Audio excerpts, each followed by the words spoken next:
हथियारों से लैस पाकिस्तानी सेना की एक ब्रिगेड को पीछे हटने पर मजबूर कर दिया और 12 घंटों तक रोक कर रखा। हमारे इन बहादुर जवानों की याद में प्रत्येक वर्ष 9 अप्रैल को शौर्य दिवस मनाया जाता है।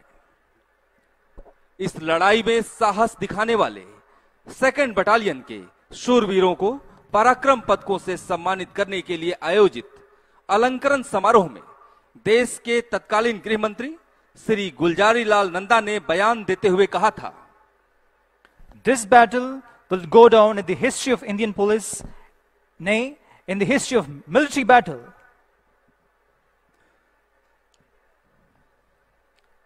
हमारे आज के मुख्य अतिथि महोदय का आगमन कुछ ही क्षणों में परेड स्थल पर होने वाला है। समारोह के अनुरूप सुंदर पोशाकों में परेड तैयार है। कुल 8 कंटिजेंट में माननीय मुख्य अतिथि महोदय की प्रतीक्षा में।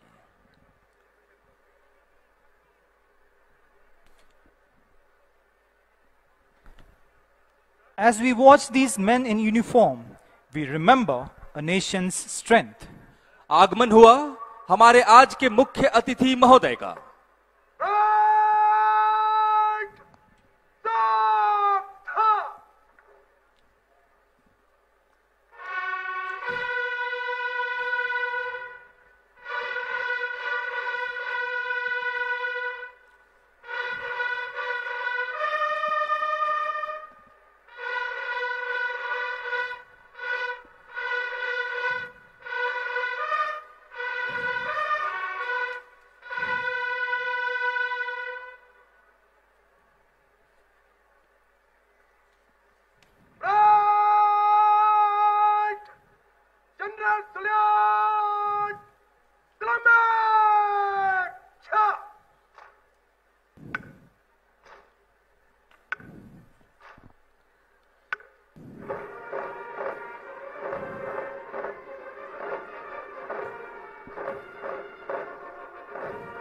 परेड द्वारा मुख्य अतिथि महोदय का सम्मान किया जा रहा है।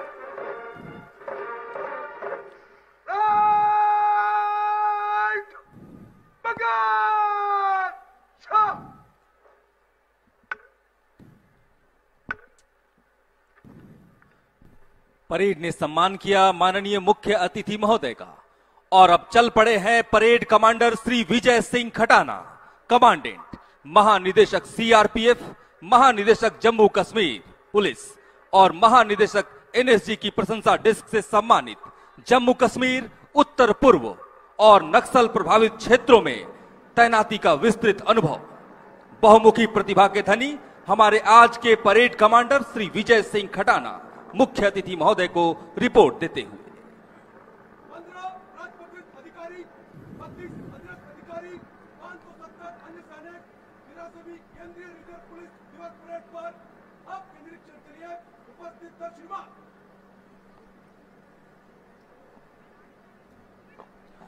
परेड कमांडर ने मुख्य अतिथि महोदय को परेड की रिपोर्ट दी एवं उनसे परेड निरीक्षण का आग्रह किया। माननीय मुख्य अतिथि महोदय ने परेड कमांडर के आग्रह को सहर्ष स्वीकार किया और अब मुख्य अतिथि महोदय, बल के महानिदेशक महोदय और परेड कमांडर निरीक्षण वाहन पर सवार। वाहन मुख्य अतिथि महोदय को लेकर धीरे धीरे परेड की ओर आगे बढ़ता हुआ। दर्शकों ने जोरदार तालियों से अभिनंदन किया हमारे आज के मुख्य अतिथि महोदय का। Shri Amit Shah was born to Srimati Kusumben and Shri Anil Chandra Shah in a Gujarati family on 22nd October 1964. A man of many parts, he is an avid cricket lover, a sportsperson himself, and a voracious reader whose major interests are history and literature. A 5-term MLA of Gujarat Assembly, Shri Amit Shah was elected from Sarkej constituency for 4 consecutive elections and from Naranpura constituency in 2012. He was elected to the Rajya Sabha on 19th August 2017 from Gujarat. In the general election of 2019, Shri Amit Shah won from the Gandhinagar Lok Sabha constituency. He represents the emerging New India in every sense of the term. 1964 में जन्मे श्री अमित शाह एक सफल भारतीय राजनीतिज्ञ हैं जो वर्तमान में गृह मामलों में मंत्री और भारत के पहले सहकारी मंत्री के रूप में कार्यरत हैं। प्रारंभिक शिक्षा मेहसाणा से करने के पश्चात आप शाह साइंस कॉलेज में जैव रसायन का अध्ययन करने के लिए अहमदाबाद चले गए। आपने जैव रसायन में बीएससी की डिग्री के साथ स्नातक की उपाधि प्राप्त की है। आप पूर्णकालिक गृह मंत्री की सेवा करने वाले सबसे कम उम्र के गृह मंत्री भी हैं। The inspection vehicle is heading towards the smartly dressed contingents, their heads held high in honor and respect for the chief guest. The band is playing the tune Welcome and Hathroy. सबसे पहले उत्तरी क्षेत्र का दस्ता, महिला दस्ता जिसकी कमान है श्रीमती प्रज्ञा वाजपेयी सहायक कमांडेंट के पास। The second contingent is of the Dehradun sector, commanded by Shri Prahalad Chaudhary, assistant commandant. और अब निरीक्षण वाहन तीसरे दस्ते के नजदीक जम्मू सेक्टर का दस्ता जिसकी कमान है श्री वीसी पंत सहायक कमांडेंट के पास। The fourth contingent is of the Rapid Action Force sector, commanded by Shri Bal Kishan, assistant commandant. माननीय मुख्य अतिथि महोदय बारी बारी से सभी परेड के कंटिजेंट्स का निरीक्षण करते हुए परेड के मध्य में हमारी आन बान और शान के प्रतीक सीआरपीएफ और रैपिड एक्शन फोर्स निशान और उसके पीछे सीआरपीएफ का ब्रास बैंड और पाइप बैंड का दल अखिल भारतीय पुलिस बैंड प्रतियोगिताओं में अनेकों बार स्वर्ण पदक से सम्मानित। और अब निरीक्षण वाहन अगले दस्ते की ओर झारखंड सेक्टर का दस्ता जिसकी कमान संभाली है श्री अजय मलिक सहायक कमांडेंट ने। The sixth contingent is of the northeastern Tripura sector, commanded by Shri Anupam Singh, assistant commandant. आज की परेड का सातवां दस्ता राजस्थान सेक्टर का जिसकी कमान है श्री रामकृष्ण जांगीर सहायक कमांडेंट के हाथों में। The eighth contingent represents the western sector, commanded by Shri Chetan Silodkar, assistant commandant.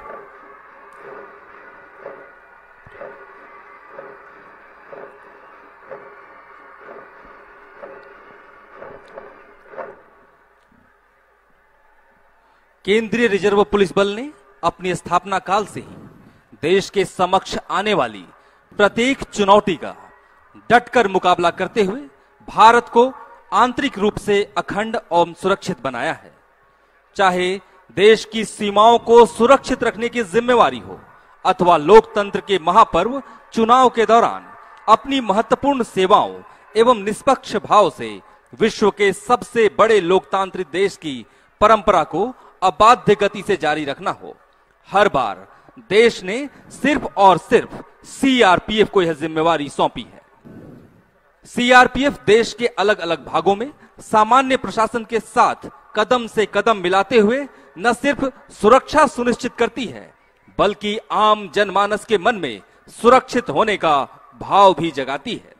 हमने उत्तर पूर्व को विद्रोह की आग से बचाया है, पंजाब के सुलगते खेत खलिहानों की हरियाली लौटाई है, माओवाद की विचारधारा को परास्त कर न जाने कितने मासूमों की जान बचाई है, जम्मू कश्मीर में आतंकवाद की कमर तोड़ते हुए देश विरोधी ताकतों को उनकी हैसियत दिखाई है। हम देश में प्रत्येक समस्या के समाधान में महत्वपूर्ण भूमिका निभाते हैं और इन्हीं बातों ने हमें फोर्स ऑफ द फ्यूचर की संज्ञा दी है। हमारे लिए अत्यंत ही गर्व का विषय है कि श्री अमित शाह उपस्थित हैं हमारे बीच मुख्य अतिथि के रूप में।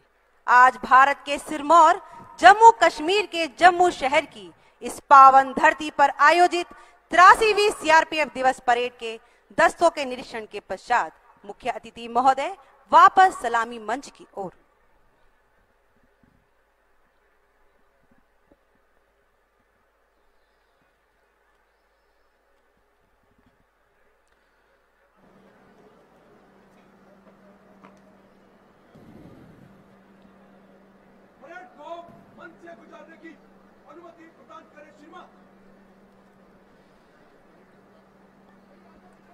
परेड कमांडर ने मुख्य अतिथि महोदय से परेड को मंच के सामने से गुजारने की अनुमति प्राप्त की और अपने निर्धारित स्थान की ओर प्रस्थान करते हुए श्री विजय सिंह खटाना, कमांडेंट, आज की परेड के परेड कमांडर। तो आदेश फूक दूं श्रृंगी, उठे प्रभाती राग महान, तीनों काल ध्वनित हो स्वर में, जागे सुप्त भवन के प्राण। गत विभूति भावी की आशा, ले युग धर्म पुकार उठे, सिंहों की अनगंध गुफा में जागृति की ओंकार उठे। कंपनियों के कॉलम में मंच से गुजरेगी फासला 20 कदम। नंबर 1 हमने आगे राइट, दाहिने चलेंगे, दाहिने मट।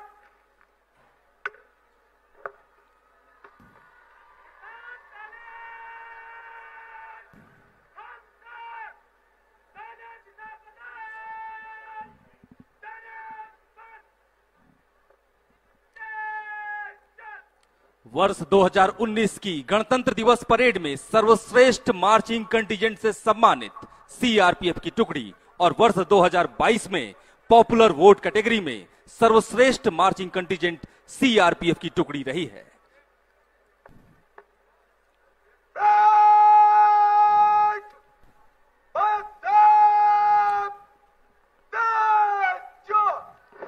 राष्ट्र के प्रति संपूर्ण समर्पण, जीत का निश्चय, जोश से चौड़े सीने, गर्व से उन्नत मस्तक, अपनी क्षमता, प्रशिक्षण और योग्यता पर पूर्ण विश्वास और बुलंद हौसलों के साथ परेड के दस्ते सलामी मंच की ओर आगे बढ़ते हुए। This arena on the foothills of the Shivaliks shall witness the echoes of unity, the march of solidarity, the roar of success and the surge of confidence, the tingling of a new dawn, a new era, its glorious past, bridging the bright future ahead as we move ahead, completing 83 years of CRPF. वेल्टेक्स high road की धुन पर अब parade कंपनियों के column में दुर्ग प्राचीर के सामने से गुजरती हुई अपनी ड्रिल संचालन कला की एक छोटी सी झलक प्रस्तुत करने के लिए आकर्षक एवं सुसज्जित किले की प्राचीर की पृष्ठभूमि में ये नौजवान कदम से कदम और कंधे से कंधा मिलाकर आगे बढ़ते हुए, इन्हें देखकर ऐसा लगता है जैसे समुद्र में उठती और गिरती हुई लहरें।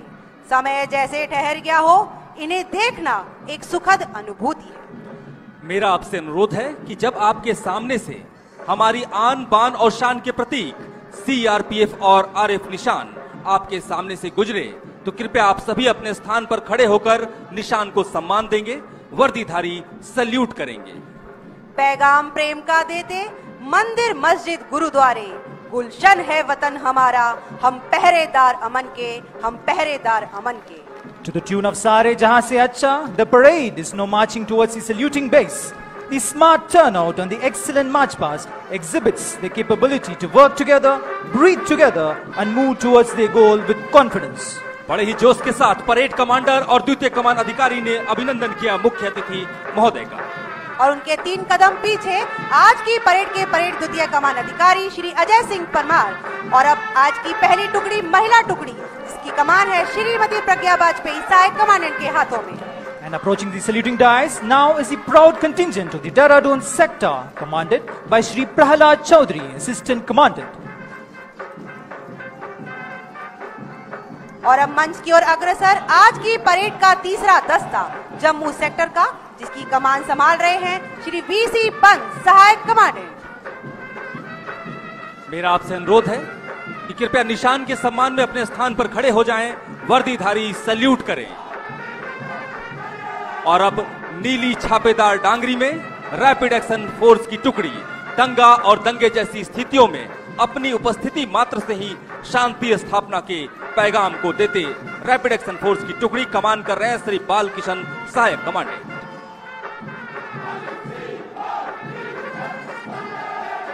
आपसे अनुरोध है कृपया निशान के सम्मान में अपने स्थान पर खड़े हो जाएं, वर्दीधारी सैल्यूट करें। और अब मंच की ओर अग्रसर आज की परेड का 5वां दस्ता झारखंड सेक्टर का, जिसकी कमान है श्री अजय मलिक सहायक कमांडेंट के पास। Their arms going above their head in unison, perfectly synchronized, comes the contingent of the Northeastern Tripura sector, commanded by Shri Anupam Singh, Assistant Commandant. और अब मंच की ओर अग्रसर 7वां दस्ता राजस्थान सेक्टर का, जिसकी कमान है श्री रामकृष्ण जांगीर सहायक कमांडेंट के हाथों में। Marching towards the saluting dais is the 8th contingent, representing the Western Sector, commanded by Shri Chetan Shilodkar, Assistant Commandant. और इसके पीछे आज की परेड के परेड एडजुटेंट श्री अनादि दयाल उप कमांडेंट। और अब आ रही है कोबरा क्षेत्र की टुकड़ी। सहायक कमांडेंट डीपी पांडे की कमान में हेल मार्च करती हुई ऊंचे कदमों से, तेज कदमों से आगे बढ़ती हुई यह टुकड़ी वीर पराक्रमे जयी। और अब आप देख रहे हैं पहली जिप्सी में सवार केंद्रीय रिजर्व पुलिस बल के कीर्ति चक्र से सम्मानित श्री चेतन कुमार चीता, कमांडेंट श्री राहुल माथुर उप कमांडेंट। और अब आ रही हैं पद्मश्री श्रीमती सुश्री एन कुंजूरानी देवी।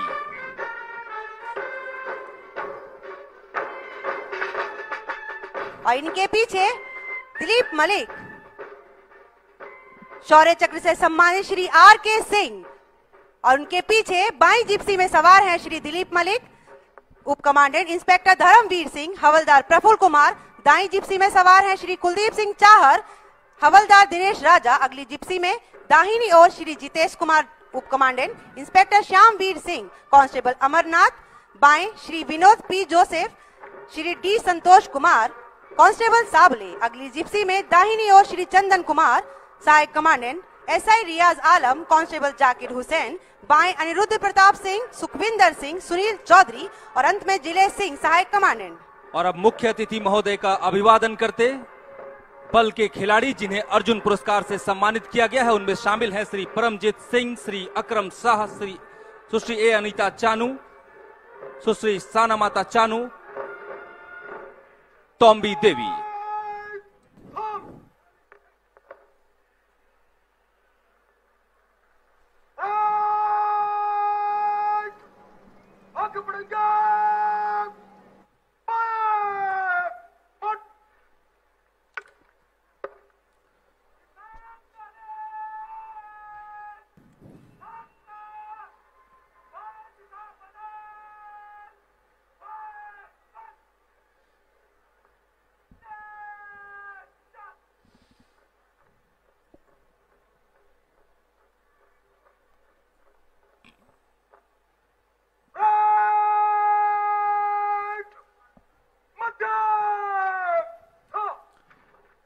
और इस बेहतरीन मार्च पास्ट के बाद स्वयं को निरीक्षण लाइन पर सुव्यवस्थित करती हुई परेड मध्य सच की कार्रवाई की जा रही है।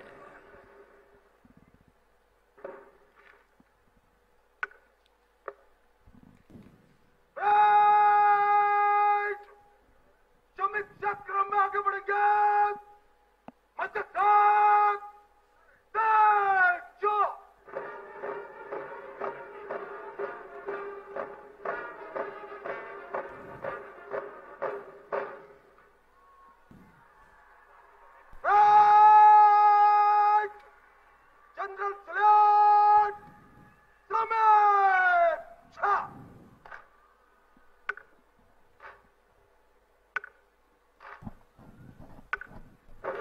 परेड द्वारा एक बार फिर माननीय मुख्य अतिथि महोदय का सम्मान किया जा रहा है।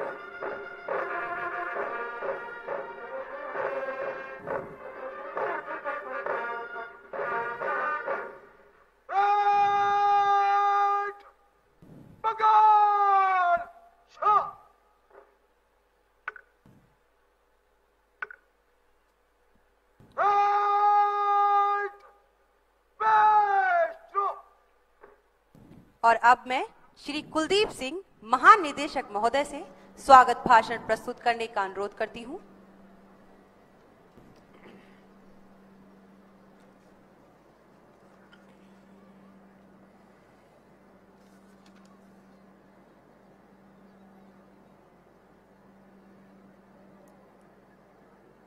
परम आदरणीय श्री अमित शाह जी, माननीय केंद्रीय गृह एवं सहकारिता मंत्री भारत सरकार, doctor Jitendra Singh, honourable minister of state for ministry of development of north eastern region, prime minister's office, personal grievances and Pensions, Department of Atomic Energy and Department of Space, Shri Manoj Sinha ji, Lieutenant Governor, Jammu and Kashmir, Shri Pankaj Mittal ji, Honorable Chief Justice, Jammu and Kashmir, Shri Ajay Kumar Bhalla ji, Home Secretary, Government of India, Shri Arvind Kumar ji, Director IB,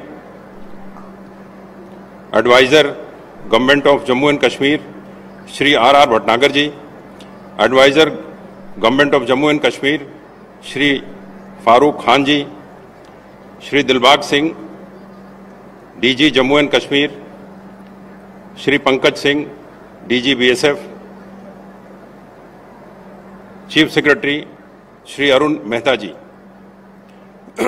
वरिष्ठ अधिकारीगण, अन्य सम्मानित सभी अतिथिगण, जनप्रतिनिधिगण, मेरे बहादुर जवानों व उनके परिवारजन, दर्शकगण, प्रिंट एवं इलेक्ट्रॉनिक मीडिया के बंधुओं, प्यारे बच्चों, देवियों एवं सज्जनों, आज के इस सीआरपीएफ दिवस परेड के पावन अवसर पर मैं आप सभी का हार्दिक स्वागत एवं अभिनंदन करता हूं। माननीय गृह मंत्री जी ने अपने व्यस्ततम कार्यक्रमों में अनेक अत्यंत व्यस्त होने के बावजूद आज इस बल की 83वीं वर्षगांठ के अवसर पर मुख्य अतिथि महोदय के रूप में हमारे बीच पधार कर अपनी गरिमामयी उपस्थिति से हम सभी को अनुग्रहित किया है, जो सीआरपीएफ के प्रति महोदय के विशेष लगाव का परिचायक है। आपकी बहुमुखी प्रतिभा एवं राष्ट्र सर्वोपरि का भाव हमारे लिए सदैव प्रेरणा का स्रोत बना रहेगा। इस अवसर पर मैं आपको यह भी बताना चाहूंगा कि सीआरपीएफ डे के रूप में यह पहली परेड है जो कि हेडक्वार्टर के बाहर हो रही है। इसके पहले विभिन्न दिवसों पर सीआरपीएफ एनिवर्सरी मनाई जाती थी। उसमें 19 मार्च एक हुआ करता था, 31 अक्टूबर एक दिन हुआ करता था, 27 जुलाई एक दिन हुआ करता था और इस तरह से फाइनली हम लोगों ने ये डिसीजन लिया कि इस वक्त मार्च के महीने में अगर इसको सीआरपीएफ डे के रूप में मनाया जाए तो शायद हम लोग अपनी इस परेड को हर साल मना पाएंगे। सर्वप्रथम मैं ड्यूटी के दौरान राष्ट्र के प्रति अपना सर्वोच्च बलिदान देने वाले बल के उन 2340 वीर शहीदों को हृदय से नमन करता हूं और उन्हें भावभीनी श्रद्धांजलि अर्पित करता हूं, जिन्होंने देश की आन बान और शान की रक्षा के लिए अपने प्राणों की आहुति दी है। महोदय, इस बल की समृद्ध विरासत 82 वर्षों की अतुलनीय शौर्य की स्वर्णिम गाथा है, जो अपने आप में एक इतिहास है। इस बल का गठन, जैसा कि हम सभी जानते हैं, पूर्व 1939 में क्राउन रिप्रेजेंटेटिव पुलिस के रूप में हुई थी और नीमच में इसका पहला हेडक्वार्टर बना था। तत्पश्चात देश के स्वतंत्र होने के बाद तत्कालीन केंद्रीय गृह मंत्री सरदार वल्लभ भाई पटेल ने स्वतंत्र राष्ट्र में देश की आवश्यकताओं को देखते हुए 28 दिसंबर 1949 को इसका नाम सीआरपीएफ रखा। आज इसमें 246 बटालियनें हैं और करीब 3.25 लाख की संख्या के साथ यह बल विश्व का सबसे विशालतम एवं आंतरिक सुरक्षा में अग्रणी सशस्त्र पुलिस बल है। जम्मू कश्मीर में सैकड़ों दुर्दांत आतंकवादियों को मार गिराने एवं फिदायीन हमलों को नाकाम करने में इस बल ने बड़ी कामयाबी हासिल की है। जम्मू कश्मीर में अनुच्छेद 370 हटने के बाद यहाँ की कानून व्यवस्था एवं शांति व्यवस्था को बनाए रखने में सीआरपीएफ ने अपने कर्तव्यों का निर्वहन बड़े ही अनुशासन, सहनशीलता तथा बहादुरी के साथ किया है। उन सभी जवानों जिन्होंने 1939 से लेकर आज तक और 19 अफसरान ने जो तब से लेकर आज तक इस बल को इस जगह पर पहुंचाया है, मैं सभी को नमन करता हूं। अपनी विशिष्ट पहचान कायम रखते हुए सीआरपीएफ ने अपने इन स्वर्णिम 82 वर्षों के कालखंड में शौर्य व साहस की अनेक मिसाइलें कामन की, जिसमें जो इतिहास के पन्नों में स्वर्णाक्षरों में दर्ज हैं। इस बल ने स्वयं को लोकतंत्र का सबसे मजबूत प्रहरी सिद्ध किया है। जब कभी भी देश की अखंडता एवं लोकतंत्र के समक्ष कोई चुनौती आती हो तो इस बल के जवानों ने पूर्ण निष्ठा से काम करते हुए अदम्य साहस और शौर्य का परिचय देकर उसका डटकर सामना किया है। यह बल ऐसा बल है जिसमें ऑफिसर्स हमेशा लीड फ्रॉम द फ्रंट। अभी थोड़े दिन पहले ही हमारे एक साहसी नौजवान की तिरके असिस्टेंट कमांडेंट की डेथ हुई थी, जब एक छोटी टुकड़ी लेकर के उन्होंने बीजापुर में नक्सलों का सामना किया था। और उसी तरह से विभोर कुमार सिंह ने अपने दोनों पैर गंवाए हैं जब वो पंचरुखिया में नक्सलों का सामना करते हुए अदम्य साहस से अपने बल को आगे ले जा रहे थे। सीआरपीएफ ने अपनी ड्यूटी के प्रति अपने समर्पण, सच्ची निष्ठा, कर्तव्य परायणता से भारत सरकार, राज्य सरकारों और देश की जनता का विश्वास व प्यार जीता है। गुजरात का चाहे वो रन ऑफ कच्छ हो, सरदार पोस्ट की बात हो, चाहे लद्दाख का हॉट स्प्रिंग हो, चाहे थोड़े दिनों पहले जो घटना घटी है भेजी में, बुरकापाल में, चिंता गुफा में, इन सब घटनाओं के अलावा पुलवामा में जो घटनाएं घटी हैं वो यही बल है जो अपनी रेजिलियंस के तौर पे जाना जाता है। इतनी बड़ी शहादतों के बाद भी तुरंत बल उठ के खड़ा होता है और दूसरे ही दिन फिर से उसी अदम्य साहस और परिचय के साथ ऑपरेशंस में फिर से जुट जाता है। जैसा कि सांप्रदायिक जातिक हिंसा हो रोकने, बाढ़ एवं आगजनी के दौरान राहत कार्यों से निपटने में आरएएफ हमारी सक्षम है, तो नक्सलवाद और माओवाद से निपटने के लिए कोबरा बटालियनें उनका दुर्दांत मुकाबला कर रही हैं।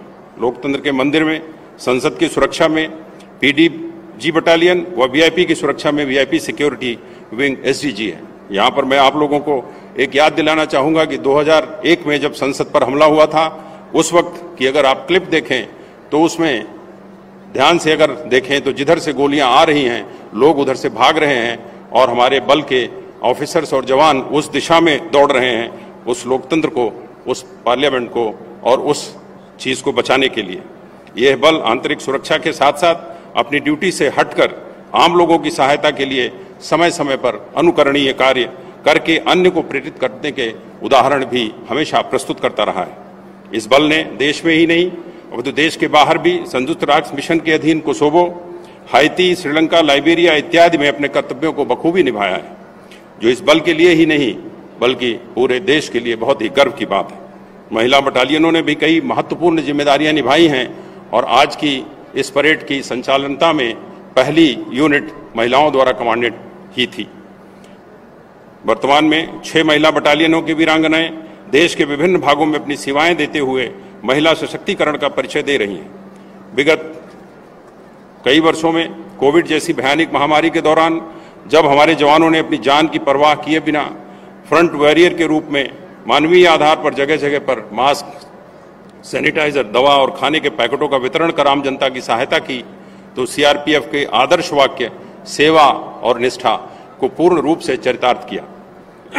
हम सभी जानते हैं कि देश में वामपंथी उग्रवाद से निपटने के लिए सीआरपीएफ की अहम भूमिका रही है। विशेषतः कोबरा बटालियन ने अपना परचम नक्सल एरिया में काफी हद तक फैलाया है। पूर्वोत्तर में सीआरपीएफ के निरंतर प्रयासों के बाद वहां की कानून व्यवस्था में काफी सुधार हुआ है और शांति का वातावरण है। सांप्रदायिक दंगों से निपटने में भी रैफ बटालियनें अत्यंत प्रभावी ढंग से अपनी भूमिका का निर्वहन करती हैं।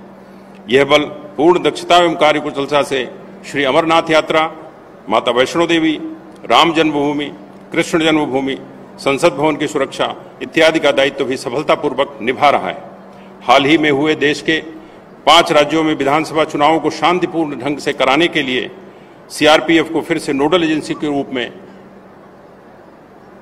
नियुक्त ही नहीं किया गया, बल्कि उसके फलस्वरूप इन सभी राज्यों में निष्पक्ष एवं शांतिपूर्ण विधिवत चुनाव संपन्न कराने में सीआरपीएफ ने अपनी अहम भूमिका अदा की है।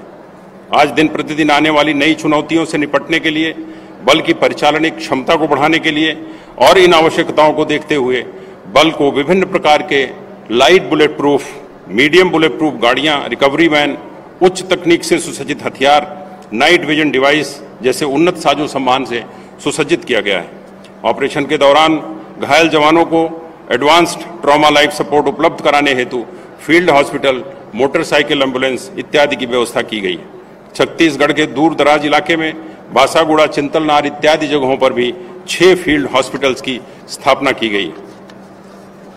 हम भारत सरकार के सहयोग से बल के जवानों के रहन सहन में बेहतर सुधार और स्वस्थ वातावरण को लेकर तैयार करने में जवानों के कल्याण के लिए निरंतर प्रयासरत रहते हैं। बल के जवानों की कठिन परिस्थितियों में की जाने वाली ड्यूटी को देखते हुए सरकार ने भी हमारे जवानों के कल्याण के लिए अनेकों सुविधाएं दी हैं। महोदय, हमारे बल के किए गए कार्यों का हमेशा ही एक मॉनिटरिंग करते रहते हैं और अपनी आशीर्वचनों से हम लोगों को डायरेक्शंस देते रहते हैं। कभी कभी तो इतना होता है कि जितना प्रपोजल हम बोलते हैं उससे भी आगे की सोच के साथ सर हम लोगों को डायरेक्शन देते हैं और हम वो प्रपोजल बना के होम डिपार्टमेंट में सबमिट करते हैं। यह बल अपने अधिकारियों और जवानों के लिए कल्याण के लिए पूरी तरह प्रतिबद्धता के साथ कृत संकल्प है।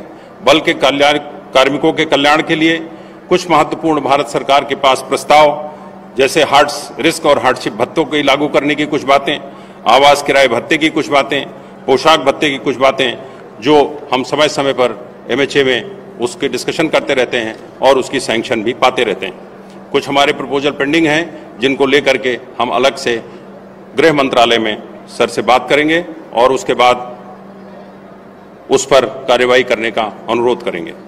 गवर्नमेंट बल के कार्मिकों और उनके परिवारों को बेहतर चिकित्सा सुविधा उपलब्ध कराने के लिए निरंतर प्रयास रहती है, जिससे हमें कैशलेस ट्रीटमेंट की सुविधाओं को मिले और हम अपने जवानों को बड़े पैमाने पर प्रथम उपचार, एडवांस मेडिकल एवं अन्य कोर्स विभिन्न संस्थानों से मेडिकल कॉलेजों में कराया जाए, जिससे परिचालनिक क्षेत्र में आवश्यकता के समय उनकी उपयोगिता का सही इस्तेमाल हो सके।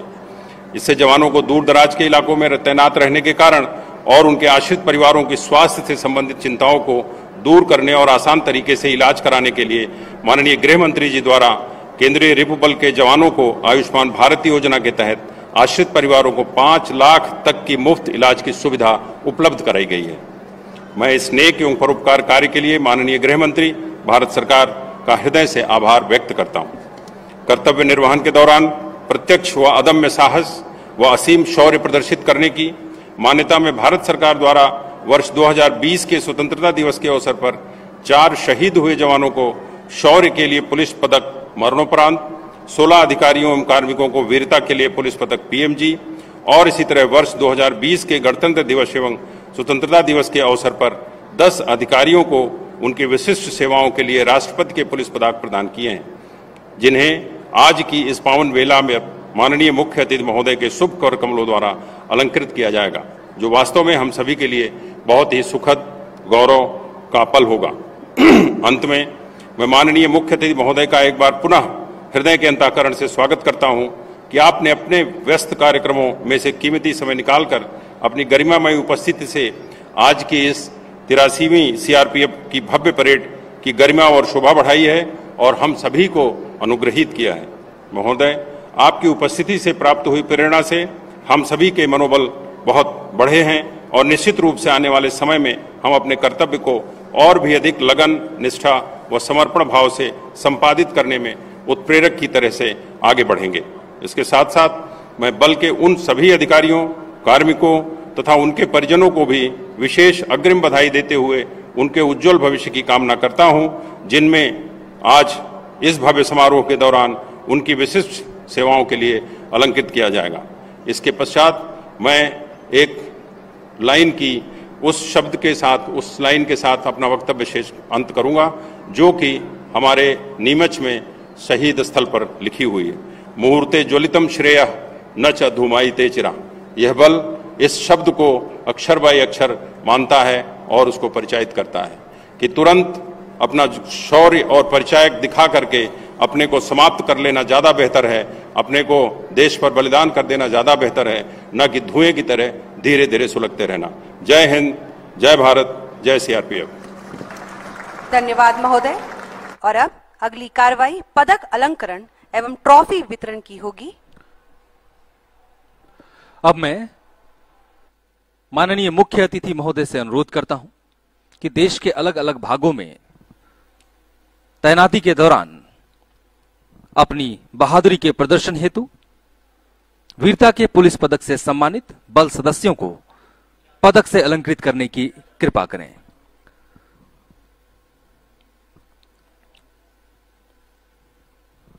महानिदेशक महोदय से मुख्य अतिथि महोदय की अगुवाई करने का अनुरोध है।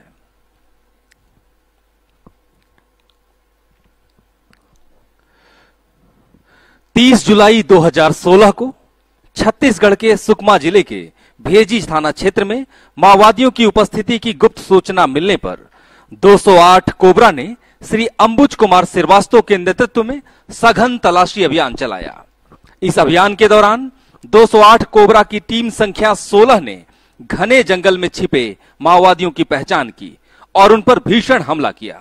आमने सामने की लड़ाई में खुद को पराजित होता देख माओवादी अपने घायल साथियों को लेकर भागने लगे। इसी दौरान घने जंगल में छिपे माओवादियों के दूसरे दल ने टीम संख्या 16 पर अचानक पीछे से हमला कर दिया। इस दौरान सिपाही प्रांजल पचानी गंभीर रूप से घायल हो गए। घायल होने के बावजूद अपने प्राण की परवाह किए बगैर सिपाही प्रांजल पचानी टीम कमांडर श्री अंबुज कुमार श्रीवास्तव के साथ गोलियों की बौछार के बीच माओवादियों के हमले का मुंहतोड़ जवाब देते रहे और माओवादियों के दल को भीषण नुकसान पहुंचाया। घटनास्थल से भारी मात्रा में हथियार एवं गोला बारूद बरामद किया गया। इस मुठभेड़ में सिपाही प्रांजल पचानी ने राष्ट्र रक्षा के सर्वोच्च बलिदान दिया। इनके द्वारा प्रदर्शित अदम्य साहस, अद्भुत पराक्रम और उच्च कोटि के बहादुरी हेतु इन्हें वीरता के पुलिस पदक से सम्मानित किया गया है।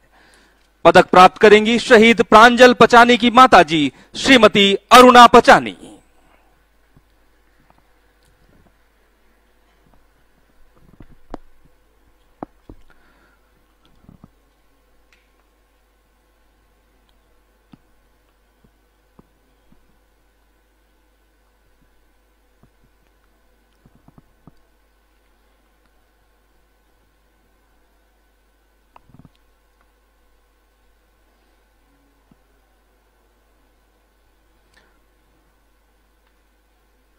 पदक प्राप्त करेंगे श्री अंबुज कुमार श्रीवास्तव, सहायक कमांडेंट।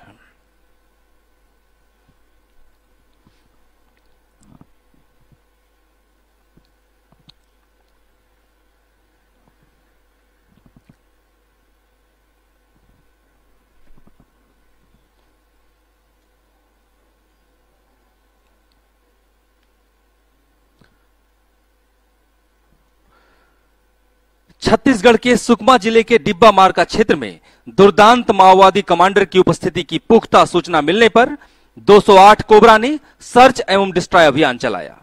इस अभियान के दौरान 208 कोबरा की अलग अलग दल संदिग्ध क्षेत्र की तलाशी लेते हुए आगे बढ़ रही थी। तभी घने जंगल में छिपे लगभग 400 हथियारबंद माओवादियों ने तलाशी दल पर घात लगाकर हमला कर दिया। घने जंगल और कठिन भौगोलिक परिस्थितियों का लाभ उठाकर माओवादी 208 कोबरा के इस दल को भीषण क्षति पहुंचाने का प्रयास कर रहे थे, किंतु इस अभियान में सिपाही लाजू एनएस, सिपाही फतेह सिंह कुडोपा और सिपाही लक्ष्मण पूर्ति बहादुरी के साथ आगे बढ़कर माओवादियों के हमले का मुंहतोड़ जवाब देते हुए उन्हें काफी नुकसान पहुंचाया और गंभीर रूप से घायल होने के बावजूद अपने प्राणों की परवाह किए बगैर लगातार लड़ते रहे। इसी दौरान श्री योगेंद्र सिंह, सहायक कमांडेंट भी माओवादियों की गोलीबारी में गंभीर रूप से घायल हो गए। तभी श्री अमित कुमार कौशिक, सहायक कमांडेंट ने अपने दल के साथ सभी घायलों को गोलियों की बौछार के बीच रेंगते हुए आगे बढ़कर सुरक्षित स्थान पर पहुंचाया और माओवादियों पर प्रत्युत्तर हमला करते हुए उन्हें भीषण नुकसान पहुंचाया। माओवादियों द्वारा कोबरा की इस दल पर हमला कर उनके हथियार को लूटने के इरादे को विफल कर दिया। अपनी बेहतरीन सूझबूझ और उच्च रण कौशल का परिचय देते हुए इन्होंने अपने अनेक साथियों की जान बचाई और माओवादियों के सुनियोजित अम्बुश को विफल कर दिया। इस अभियान में इनके द्वारा प्रदर्शित उच्च कोटि की नेतृत्व क्षमता, अदम्य साहस और अद्भुत पराक्रम हेतु इन्हें वीरता के पुलिस पदक से सम्मानित किया गया है। पदक प्राप्त करेंगी शहीद सिपाही लाजू एनिस की माताजी श्रीमती एल सुलोचना।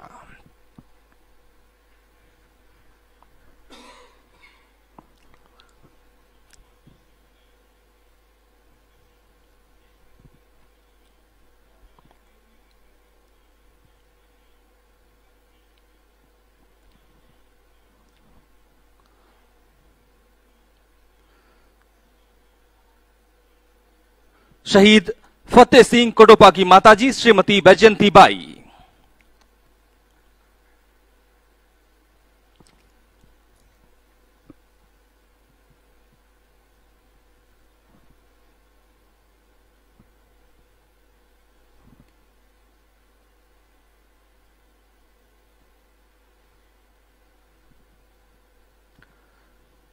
पदक प्राप्त करेंगी शहीद लक्ष्मण पूर्ति की धर्मपत्नी श्रीमती रंजना पूर्ति।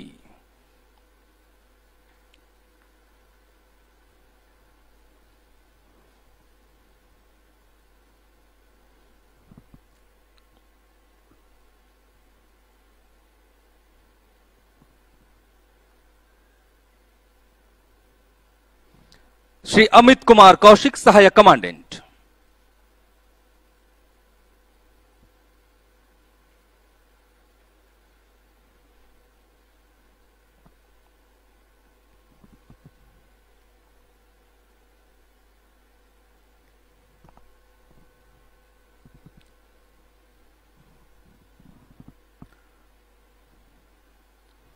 श्री योगेंद्र सेन, सहायक कमांडेंट।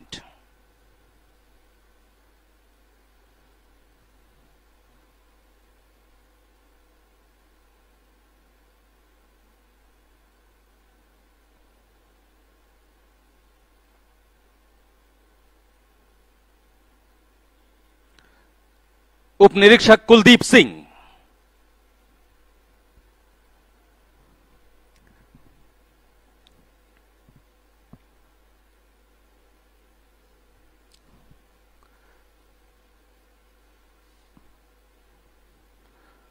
सिपाही संजय चहल।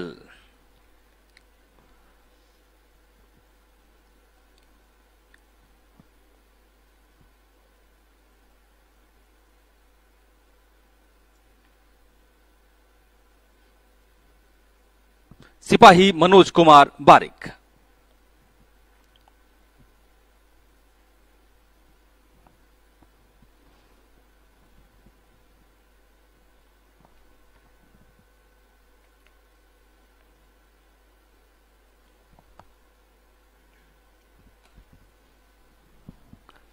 इकतीस जनवरी 2019 को जम्मू कश्मीर के पुलवामा जिले के राजपोरा थाना क्षेत्र में कुछ आतंकवादियों की मौजूदगी की पुख्ता सूचना मिलने पर 182 और 183 बटालियन सीआरपीएफ की संयुक्त टीम ने आतंकवादियों की तलाश में सर्च एवं डिस्ट्रॉय अभियान चलाया।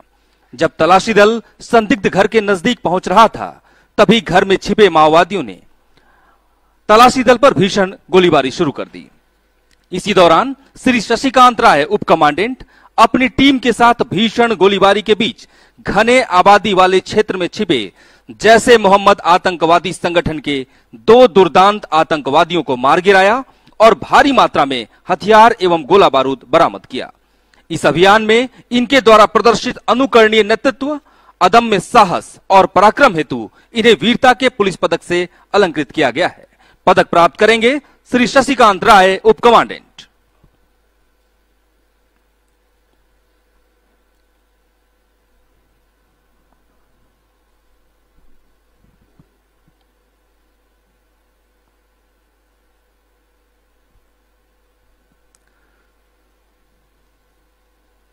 श्री रामकिशन, सहायक कमांडेंट।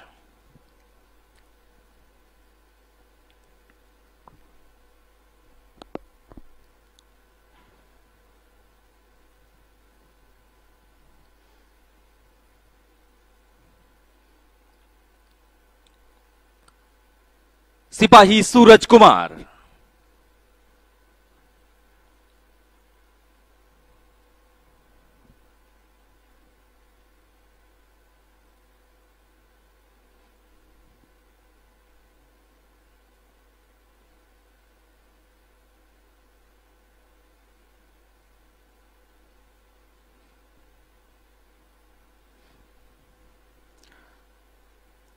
सिपाही संदीप कुमार।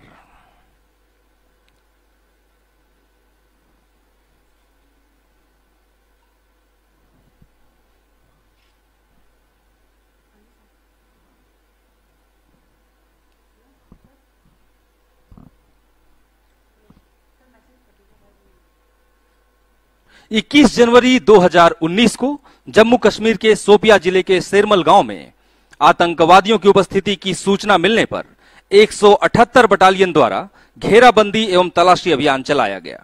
तभी गांव में पास के सेब के बागान में बने एक हाइडआउट में छिपे आतंकवादियों ने सीआरपीएफ दल की उपस्थिति की भनक लगते ही तलाशी दल पर भीषण गोलीबारी शुरू कर दी। किंतु श्री संजीव कुमार सिंह ने उत्कृष्ट रणनीति एवं सूझबूझ का परिचय देते हुए हाइड आउट में छिपे आतंकवादियों के साथ 18 घंटे तक चले भीषण मुठभेड़ में हिजबुल मुजाहिदीन के 3 दुर्दांत आतंकवादियों को मार गिराया और भारी मात्रा में हथियार एवं गोला बारूद बरामद किया। इनके द्वारा इस अभियान में प्रदर्शित अदम्य साहस एवं अप्रतिम शौर्य हेतु इन्हें वीरता के पुलिस पदक से सम्मानित किया गया है। पदक प्राप्त करेंगे श्री संजीव कुमार सिंह, द्वितीय कमान अधिकारी।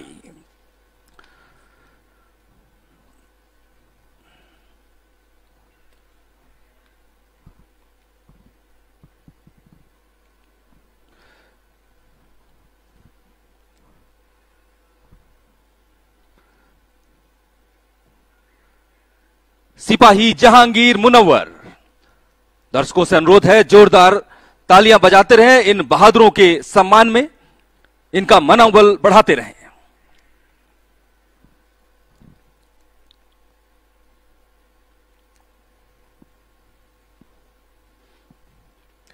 सिपाही संजय कुमार कामत।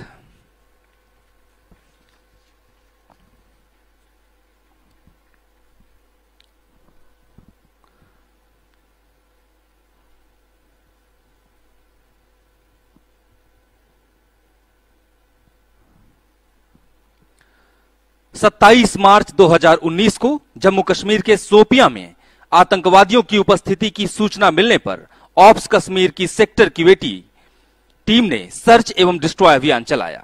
अभियान के दौरान एक नाले के अंदर छुपे हुए आतंकवादियों ने तलाशी दल पर हमला कर दिया। इस हमले में निरीक्षक अताउर रहमान बिना घबराए अपने दल के साथ गोलियों की बौछार के बीच अपने प्राणों की परवाह किए बगैर आमने सामने की लड़ाई में लश्कर ए तोयबा आतंकवादी संगठन के 3 दुर्दांत आतंकवादियों को मार गिराया और अत्याधुनिक हथियार एवं गोला बारूद बरामद किए।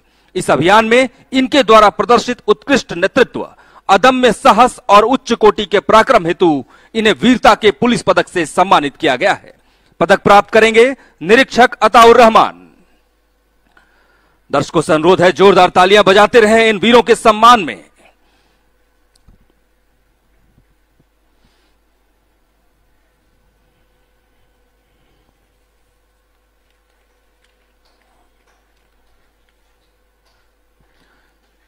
सिपाही नासिर अहमद।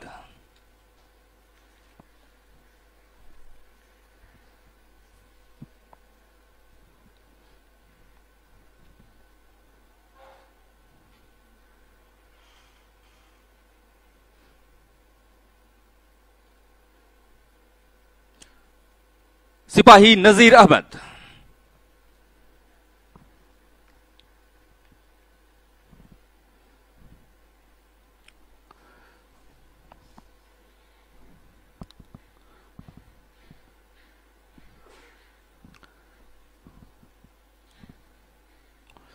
और वीरता पदकों के उपरांत अब महामहिम राष्ट्रपति महोदय की ओर से प्रदान किए गए विशिष्ट सेवाओं के पुलिस पदक। सबसे पहले श्री राकेश कुमार यादव, महानिरीक्षक प्रशिक्षण सीआरपीएफ, 20 वर्ष से अधिक लंबे एवं सफल सेवा हेतु police medal for distinguish service प्राप्त करते Shri R K Yadav, inspector general training CRPF.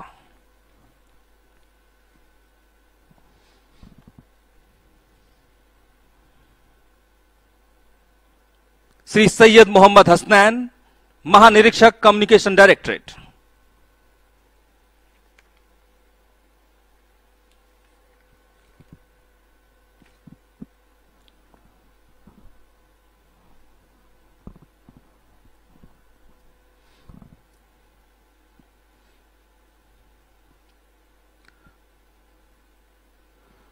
Shri के एम यादव, उप महानिरीक्षक।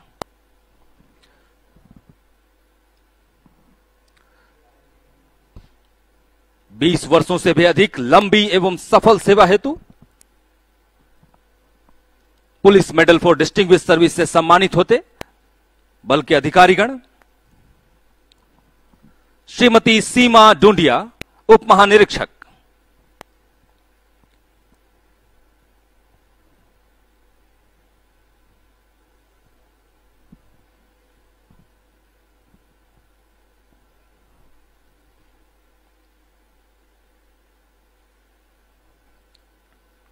श्री ब्रजेश प्रताप सिंह, उप महानिरीक्षक।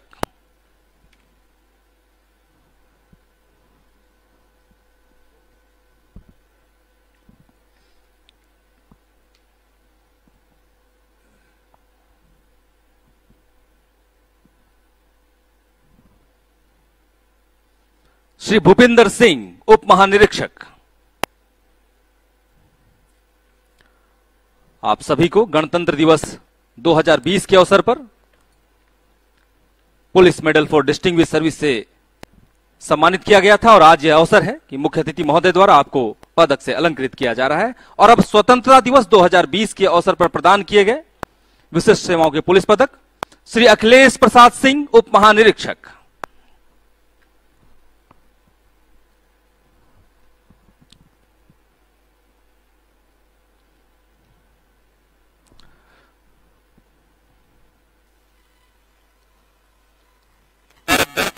और गणतंत्र दिवस 2021 के अवसर पर प्रदान किए गए विशिष्ट सेवाओं के पुलिस पदक श्री वितिल कुमार, अपर महानिदेशक।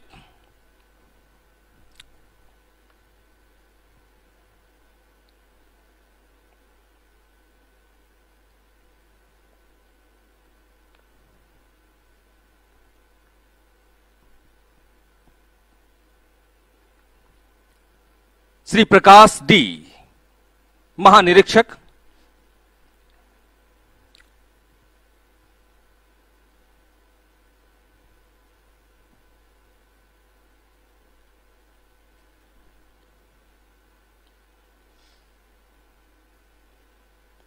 श्री हनुमंत सिंह रावत, उप महानिरीक्षक।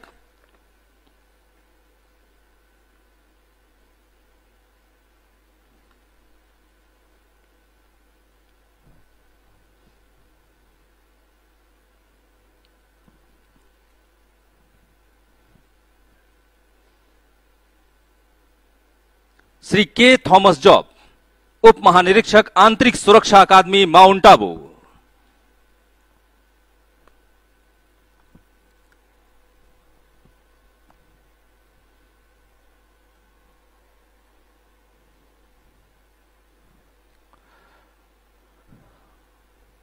और अब पदक अलंकरण के बाद ट्रॉफी वितरण।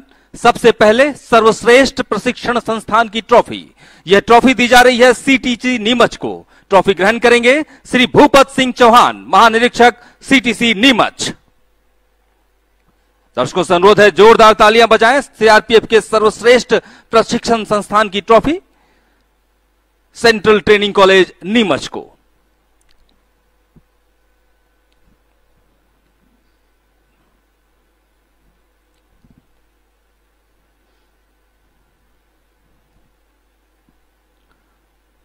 और अब सर्वश्रेष्ठ समूह केंद्र की ट्रॉफी दी जा रही है ग्रुप केंद्र सिलीगुड़ी को। ट्रॉफी ग्रहण करेंगे श्री अनिल कुमार, उप महानिरीक्षक, समूह केंद्र सिलीगुड़ी।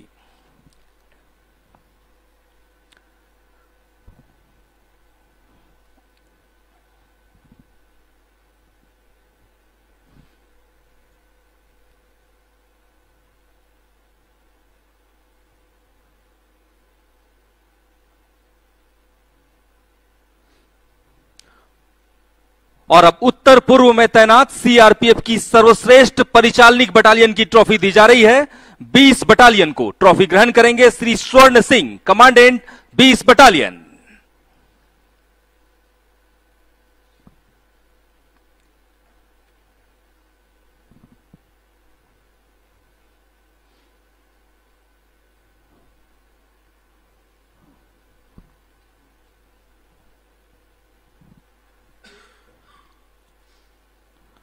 और अब माओवाद प्रभावित क्षेत्रों में तैनात सर्वश्रेष्ठ एलडब्ल्यू बटालियन की ट्रॉफी दी जा रही है 60 बटालियन को।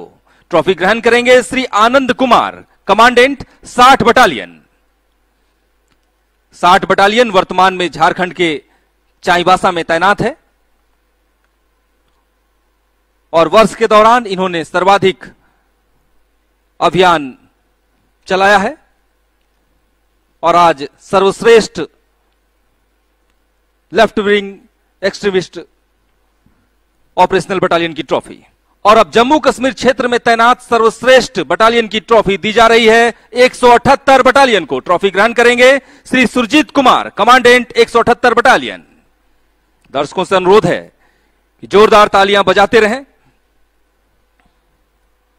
देश के अलग अलग भागों में तैनात नक्सलवाद, आतंकवाद और विद्रोहवाद से दिन रात लोहा ले रही सीआरपीएफ की बटालियन, सीआरपीएफ के कार्मिक और आज माननीय मुख्य अतिथि महोदय द्वारा सम्मानित होने का अवसर। और इसी क्रम में सर्वश्रेष्ठ कोबरा की ट्रॉफी दी जा रही है। 205 कोबरा को ट्रॉफी ग्रहण करेंगे श्री कैलाश, कमांडेंट 205 कोबरा।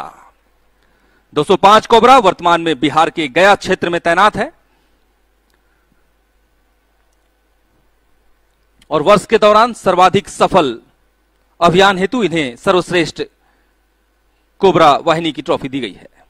और अब फॉरवर्ड ऑपरेटिंग बेस की ट्रॉफी वर्ष 2021 के लिए संयुक्त रूप से 153 बटालियन और 168 बटालियन को ट्रॉफी ग्रहण करेंगे श्री राजीव कुमार, कमांडेंट 153 बटालियन एवं श्री विकास पांडे, कमांडेंट 168 बटालियन।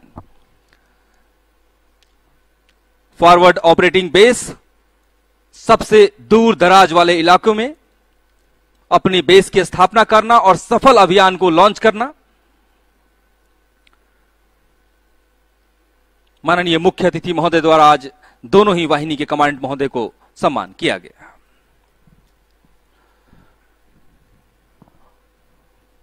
और इसी के साथ पदक अलंकरण एवं ट्रॉफी वितरण की कार्रवाई संपन्न होती है। और अब मेरा माननीय मुख्य अतिथि महोदय से विनम्र अनुरोध है, कृपया अपने आशीर्वचन द्वारा हम सभी को मार्गदर्शन प्रदान करें।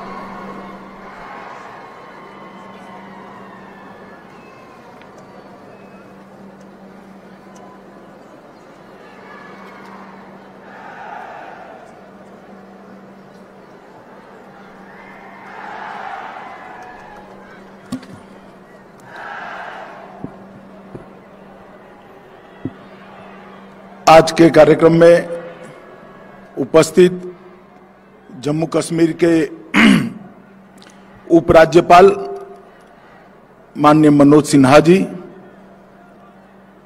भारत सरकार की मंत्रिपरिषद में मेरे साथी, यहीं के सांसद doctor Jitendra Singh ji, Jammu Kashmir high court के मुख्य न्यायाधीश जस्टिस पंकज मित्तल जी, भारत सरकार के गृह सचिव श्रीमान भल्ला जी, आसूचना ब्यूरो के निर्देशक श्री अरविंद कुमार जी, आज जिनके निमंत्रण पर मैं यहां पर उपस्थित हुआ हूं, सीआरपीएफ के डीजी श्री कुलदीप सिंह जी, मुख्य सचिव जम्मू और कश्मीर, और आज इस शानदार परेड में जिन्होंने हिस्सा लिया है और अन्यथा भी उपस्थित है, सभी सीआरपीएफ के मेरे प्यारे जवान भाइयों बहनों, उनके परिवारजनों, प्रिय बच्चों, पत्रकार और छायाकार मित्रों, आज सीआरपीएफ के लिए और देश की सुरक्षा के लिए जुड़े हुए सभी संगठनों के लिए बहुत हर्ष का विषय है कि आज सीआरपीएफ अपनी 83वीं वर्षगांठ मना रहा है। इस अवसर पर देश भर में देश की सुरक्षा और आंतरिक सलामती का काम करते हुए फैले हुए लाखों सीआरपीएफ के सभी जवानों को मैं हृदय से बधाई भी देता हूं और बहुत बहुत शुभकामनाएं भी देता हूं। मित्रों, भारत सरकार ने एक निर्णय अभी किया है कि सभी सीएपीएफ उसका वार्षिक परेड देश के अलग अलग हिस्सों में मनाया जाएगा। इसके पीछे उद्देश्य यह है कि देश की सुरक्षा, सीमाओं की सुरक्षा और आंतरिक सुरक्षा में लगे हुए सभी सीएपीएफ संगठन अलग अलग हिस्सों में जाकर देश की जनता से आत्मीय संबंध बनाए और देश की संस्कृति के साथ घुल मिलकर अपने आप को सदैव ड्यूटी के लिए समर्पित करें। इसी कार्यक्रम के तहत आज सीआरपीएफ की वार्षिक परेड ऐतिहासिक शहर जम्मू में आयोजित की गई है। आज मैं जम्मू में आया हूं। ये ऐतिहासिक नगर में मेरी बात की शुरुआत करने से पहले सबसे पहले मां वैष्णो देवी को प्रणाम कर मैं मेरी बात की शुरुआत करना चाहता हूं। ये यही भूमि है जहां पंडित प्रेमनाथ डोगरा ने और श्यामा प्रसाद मुखर्जी ने कश्मीर को भारत का अटूट हिस्सा बताते हुए एक देश में दो प्रधान, दो निशान और दो विधान नहीं चलेंगे, इसका आंदोलन किया था। और हमारे देश के नेता श्यामा प्रसाद मुखर्जी का बलिदान भी इसी धरती पर इसी आंदोलन को करते करते हुआ था। आज मुझे आनंद है कि मोदी जी के नेतृत्व में श्यामा प्रसाद मुखर्जी और पंडित प्रेमनाथ डोगरा दोनों के स्वप्न आज पूरे हुए हैं और आज एक निशान, एक विधान और एक प्रधान का स्वप्न पूरा हुआ है। मित्रों, आज सीआरपीएफ के स्थापना दिन पर 2340 सीआरपीएफ के जो बलिदानियों ने बलिदान दिया है स्थापना से लेकर आज तक, और देश की सीमाओं की सुरक्षा करते हुए, बाद में देश की आंतरिक सुरक्षा करते हुए, नक्सलवाद, आतंकवाद के खिलाफ लड़ते हुए, कौमी दंगों को निपटते हुए, वो सभी सीआरपीएफ के जवानों को आज मैं देश की जनता की ओर से बहुत विनम्र श्रद्धांजलि भी देना चाहता हूं और उनके परिवारों के बलिदान को देश की जनता हमेशा हमेशा के लिए याद रखेगी। और देश का इतिहास जब भी लिखा जाएगा, ये 2340 बलिदानी, उनका बलिदान सुवर्ण अक्षर से लिखा जाएगा। इसका आश्वासन मैं उनके परिवारजनों को देना चाहता हूं। आज जिनको अपने उत्कृष्ट प्रदर्शन के लिए अलग अलग प्रकार के अवार्ड मिले हैं, उनको मैं हृदय से बधाई देना चाहता हूं और जिनको मरणोपरांत अवार्ड मिले हैं, वो परिवारजनों को मैं कहना चाहता हूं कि आपके बेटे के, आपके पति के, आपके भाई की शहादत कभी विफल नहीं जाएगी। ये देश युगों युगों तक उनकी शहादत को याद रखेगा। मित्रों, सीआरपीएफ ने एक जो परंपरा खड़ी की है, अपने आप का विचार करे बगैर, अपने आप का विचार करे बगैर देश का विचार करना, देश की सुरक्षा का विचार करना, ये परंपरा को मुझे विश्वास है सीआरपीएफ के सभी जवान आगे ले जाएंगे और सुदृढ़ करेंगे। हम सभी का आज के दिन यही संकल्प होना चाहिए। सीआरपीएफ केवल एक सीएपीएफ के रूप में नहीं है। देश का बच्चा बच्चा सीआरपीएफ के जवानों की शिस्त, समर्पण, बलिदान और त्याग की भावना की सराहना करता है।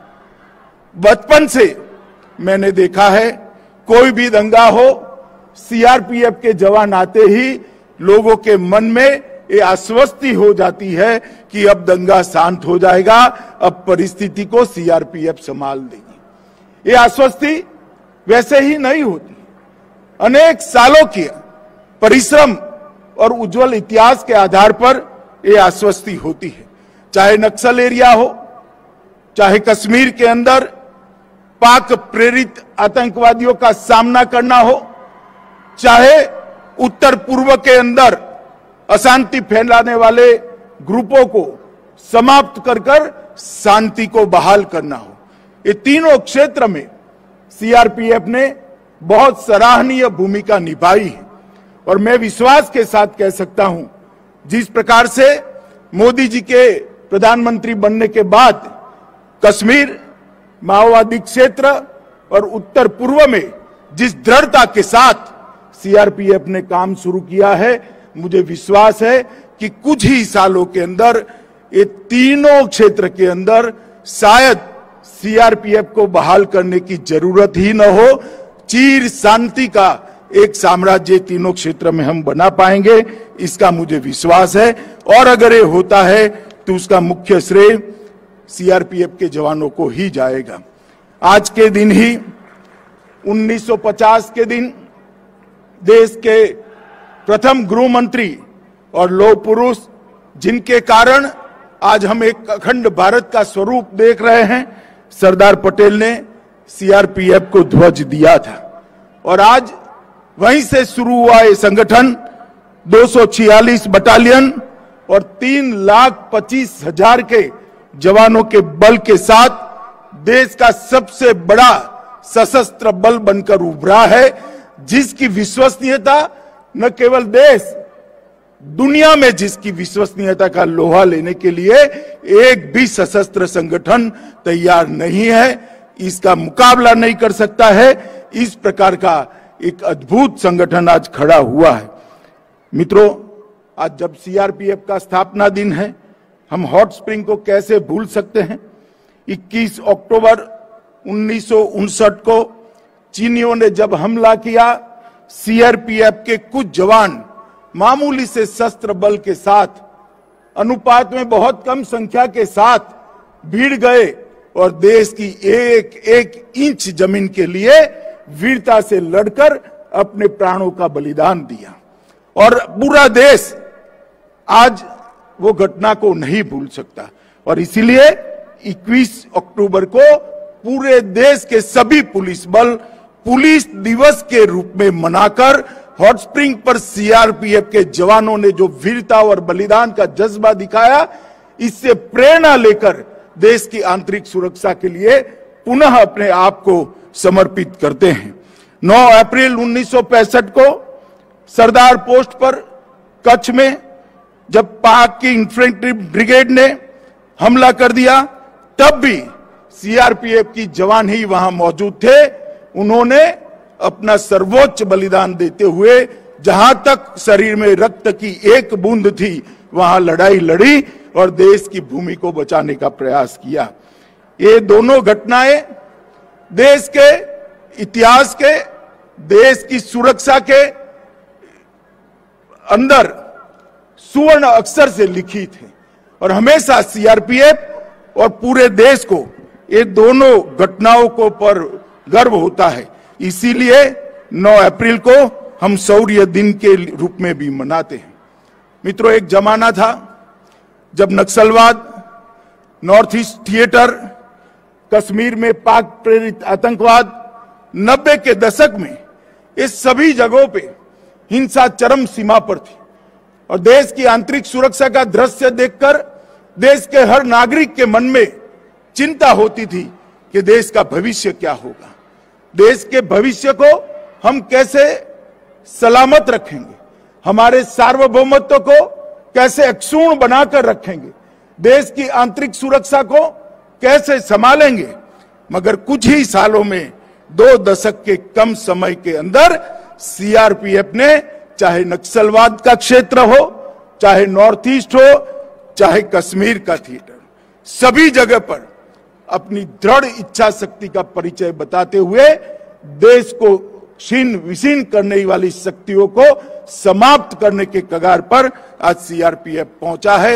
मैं देश के गृह मंत्री के नाते सीआरपीएफ के जवानों को फिर से एक बार हृदय से बधाई देना चाहता हूं कि तीनों क्षेत्र में आपने जो शौर्य दिखाया है, इससे आज देश की जनता चैन की सांस ले रही है। मित्रों, लोकतंत्र का उत्सव होता है चुनाव। चुनाव ही हमारे संविधान के लोकतंत्र के परिप्रेक्ष्य की पूर्ति करता है और निष्पक्ष और निर्भीक चुनाव, मत की अभिव्यक्ति निर्भीक रूप से हो, वो चुनाव की आत्मा होती है। और देश में जब जब कभी भी, चाहे विधानसभा के चुनाव हो, चाहे लोकसभा के चुनाव हो, जब कभी भी चुनाव होते हैं, देश के अंदर सबसे बड़ी ड्यूटी सबसे बड़ी ड्यूटी का निर्वहन करने वाला कोई सशस्त्र बल होता है तो अपना सीआरपीएफ होता है। और देश के अंदर लोकतंत्र को सुरक्षित रखने के लिए भी सबसे बड़ा योगदान सीआरपीएफ का है, क्योंकि निर्भीक चुनाव और निर्भीक मत की अभिव्यक्ति के बगैर कोई भी लोकतंत्र अपने आप को मजबूत नहीं रख सकता। मैं सीआरपीएफ के जवानों को इसके लिए भी बहुत बहुत बधाई देना चाहता हूं। आरएएफ की टुकड़ियों की स्थापना के बाद एक जमाने में भीषण दंगे देश भर में दिखाई पड़ते थे। आरएएफ ने कम से कम बल प्रयोग के साथ दंगों को कंट्रोल करने की, दंगों पर काबू पाने की नई पद्धतियां भी विकसित की है और वो पद्धतियों के अंदर महारत भी हासिल की है। दृढ़ता इतनी ही है जितनी होनी चाहिए, मगर कम से कम बल प्रयोग के साथ दंगाइयों को एक प्रकार की नई कला से आरएएफ शांत करने में बहुत विश्वासपूर्ण तरीके से आज सफल हुआ है। और मैं देश के दंगों का इतिहास कोई भी देखेगा तो उसके दो हिस्से जरूर दिखाई पड़ेंगे, आरएएफ की स्थापना के पहले के दंगे और आरएएफ की स्थापना के बाद के दंगे। मैं निश्चित रूप से कह सकता हूं कि आरएएफ की स्थापना के बाद देश में दंगों को बहुत कम करने में रैपिड एक्शन फोर्स को सफलता मिली है। और रैपिड एक्शन फोर्स ने इसके साथ साथ स्टेट की रिजर्व पुलिस को भी ट्रेन करने का एक अभियान चलाया। इससे एक वाक्यता के साथ रैपिड एक्शन फोर्स और स्टेट की रिजर्व पुलिस दोनों साथ में मिलकर काम करते हैं, इसके बहुत अच्छे परिणाम मिले हैं। मित्रों, ये आजादी का अमृत महोत्सव है, अमृत महोत्सव का वर्ष है। हमारे देश के प्रधानमंत्री जी ने आजादी के अमृत महोत्सव में 130 करोड़ के देश के सामने एक लक्ष्य रखा है कि जब हम आजादी की शताब्दी मनाते हो उस वक्त हर क्षेत्र के अंदर दुनिया में देश प्रमुख स्थान पर हो, चाहे आर्थिक क्षेत्र हो, चाहे सुरक्षा का क्षेत्र हो, चाहे शिक्षा का क्षेत्र हो, चाहे आपसी सद्भाव का क्षेत्र हो, चाहे सांस्कृतिक विरासत को आगे ले जाना हो, चाहे रिसर्च एंड डेवलपमेंट को बढ़ाना हो, चाहे इंफ्रास्ट्रक्चर को मजबूत कर हर गांव तक, हर घर तक इंफ्रास्ट्रक्चर पहुंचाना हो। अगर ये करना है तो देश के अंदर $5 ट्रिलियन की इकोनॉमी का लक्ष्य हमारे प्रधानमंत्री जी ने देश के सामने रखा है। और मैं मानता हूं $5 ट्रिलियन की इकोनॉमी का लक्ष्य तभी सिद्ध हो सकता है जब देश की आंतरिक सुरक्षा मजबूत हो और आंतरिक सुरक्षा के बारे में हम सुनिश्चित हों। और सीआरपीएफ की इसमें बहुत बड़ी भूमिका है। मैं आज डीजी सीआरपीएफ को जरूर कहना चाहता हूं, जैसे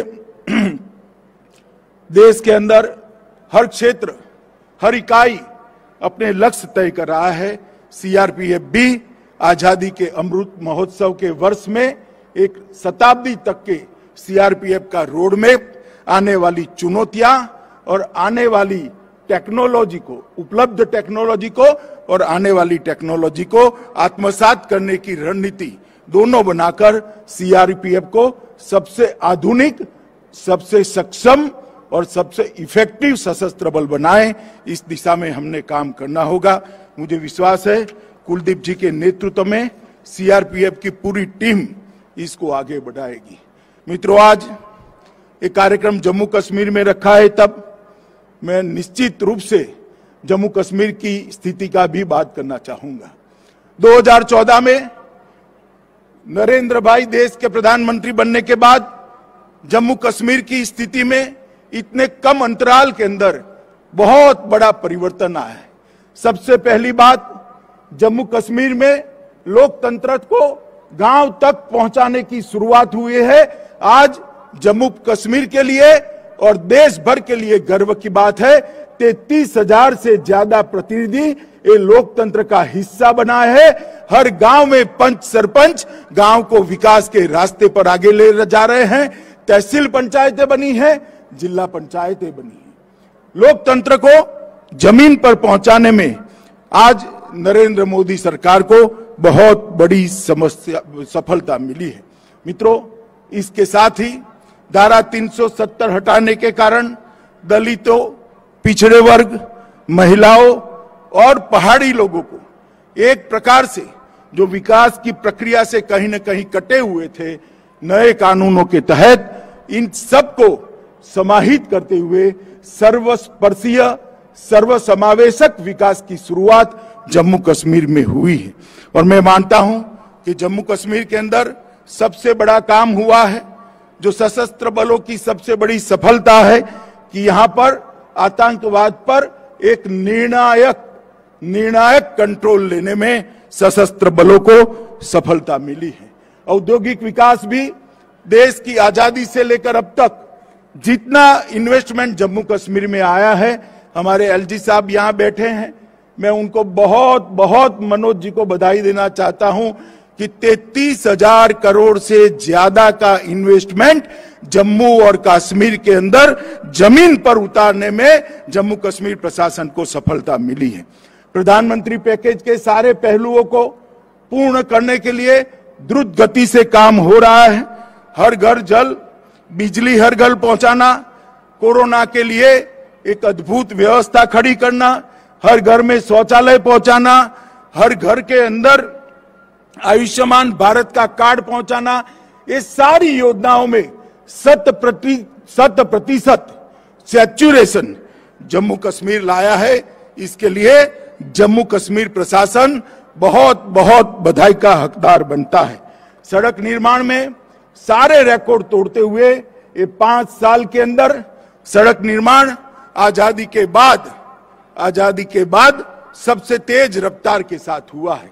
चाहे नेशनल हाईवे हो, चाहे स्टेट हाईवे हो, चाहे गांव को जोड़ने वाले छोटे छोटे रास्ते हो, हर क्षेत्र के अंदर रिकॉर्ड तोड़ने का काम जम्मू कश्मीर प्रशासन ने किया है। 7 नए मेडिकल कॉलेज बने हैं, 2 एम्स बने हैं, 21 जल विद्युत योजनाओं को शुरू कर दिया गया है और इसके साथ साथ हर क्षेत्र के अंदर पारदर्शिता को लाने में जम्मू कश्मीर सरकार को बड़ी सफलता मिली है।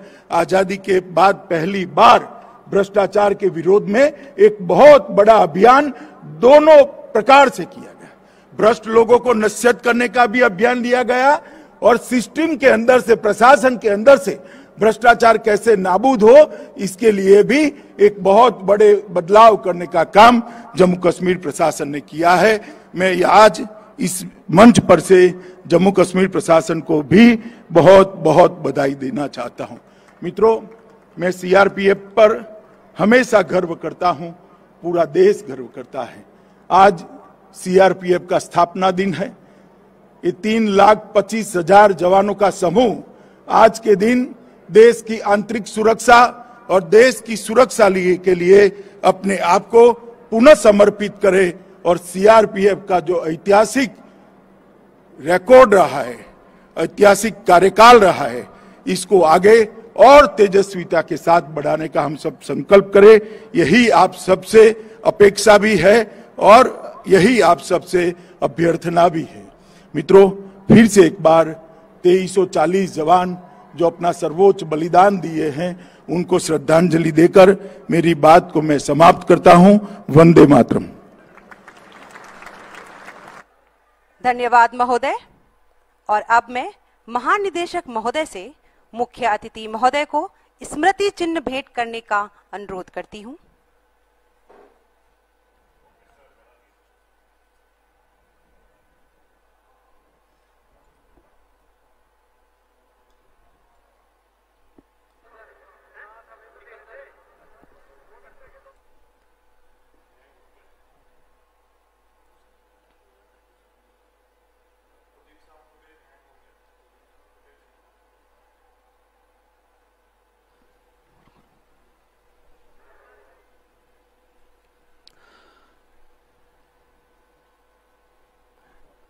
बतौर मुख्य अतिथि आज की इस परेड में अपनी उपस्थिति,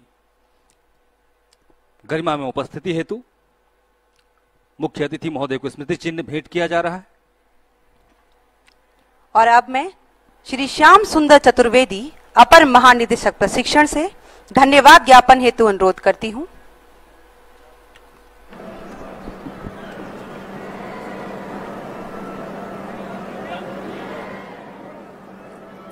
आज की 83वीं सीआरपीएफ दिवस परेड के मुख्य अतिथि माननीय श्री अमित शाह, गृह मंत्री भारत सरकार, माननीय डॉक्टर जितेंद्र सिंह, कार्मिक लोक शिकायत और पेंशन राज्य मंत्री भारत सरकार, श्री मनोज सिन्हा, लेफ्टिनेंट गवर्नर जम्मू और कश्मीर, श्री कुलदीप सिंह, महानिदेशक सीआरपीएफ, उपस्थित अधिकारी, अतिथिगण एवं अन्य सभी सदस्यगण, आपने अपने व्यस्त कार्यक्रम से समय निकाला और इस समारोह में शामिल होकर हम सबका मनोबल बढ़ाया। इसके लिए बल की तरफ से मैं आप सबका धन्यवाद करता हूं। कार्यक्रम के आयोजन में आधारभूत प्रशासनिक बंदोबस्त एवं सुविधाएं प्रदान करने के लिए मैं जम्मू और कश्मीर जोन, जम्मू क्षेत्र प्रशासन महानिदेशालय, संचार महानिदेशालय, उत्तरी क्षेत्र, ग्रुप केंद्र गुरुग्राम, ग्रुप केंद्र जम्मू, रेंज जम्मू एवं 5वीं बेतार वाहिनी सीआरपीएफ को धन्यवाद देता हूं। साथ ही मैं स्पोर्ट्स काउंसिल ऑफ जम्मू और कश्मीर के सचिव, एमएएम स्टेडियम के सभी कार्यकर्ताओं और विशेषकर जम्मू और कश्मीर पुलिस का आभार व्यक्त करता हूं, जिनके सहयोग से इस कार्यक्रम को शांतिपूर्ण एवं सफलतापूर्वक संपन्न किया गया। शानदार परेड का प्रदर्शन करने हेतु मैं सभी कंटिजेंट के अधिकारियों एवं कार्मिकों, डेमोन्स्ट्रेशन टीमों के सदस्यों, साथ ही विभिन्न देशभक्ति गीतों एवं नृत्य प्रस्तुत करने के लिए जो अभी आने वाले हैं, जम्मू और Kashmir academy of art, culture and language Jammu sector CRPF की 76वीं, 166वीं तथा 38वीं वाहिनी एवं केंद्रीय विद्यालय ग्रुप केंद्र जम्मू के छात्रों का आभार व्यक्त करता हूं, जिन्होंने अपनी पूरी निष्ठा एवं मेहनत से इस कार्यक्रम को सफल बनाया। अंत में मैं विभिन्न प्रिंट एवं इलेक्ट्रॉनिक मीडिया के बंधुओं एवं इस कार्यक्रम को सफल बनाने के लिए जुड़े सभी अधिकारियों, कार्मिकों, दर्शकगण, बच्चों, देवियों व सज्जनों का भी धन्यवाद ज्ञापित करता हूं। धन्यवाद। जय हिंद। धन्यवाद महोदय।